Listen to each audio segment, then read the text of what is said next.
সামান্য ভুল আর তারই বড় মূল্য দিতে হলো বার্সেলোনাকে। জিরোনার মাঠে 2-1 গোলে হেরে লা লিগার শীর্ষস্থান হারিয়েছে কাতালানরা। সুযোগ ছিল, জিতলেই আবার 1 নম্বর ফেরা যেত, কিন্তু শুরুতে এগিয়েও শেষ হাসি হাসতে পারেনি হান্সি ফ্লিকের দল। ম্যাচের 26টি শট, তবু গোল এলো মাত্র একবার।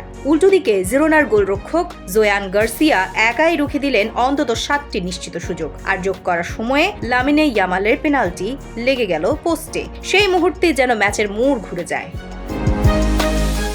এই মৌসুমে 7 পেনাল্টির 3টি মিস করেছে বার্সা। এমন দুর্ভাগ্য 2015-16 মৌসুমের পর আর দেখেনি তারা। তার উপর কদিন আগেই কোপা দেল রেতে আতলেতিকোর কাছে 4-0 ব্যবধানে হার। টানা 2 পরাজয়ে মানসিক চাপে দল। ম্যাচ শেষে বার্সা কোচ ফ্লিক স্বীকার করলেন, জিরোনা জয়েরই যোগ্য ছিল, তবু লড়াই ছাড়ছেন না তিনি। এখন 24 ম্যাচে বার্সার পয়েন্ট 58, শেষে রিয়াল মাদ্রিদ 60 নিয়ে। কিন্তু মৌসুম এখনো বাকি। প্রশ্ন একটাই, এই ধাক্কার সামলে কি ঘুরে দাঁড়াতে পারবে কাতালানরা? Tanzila Twinkle, sports 24 BD।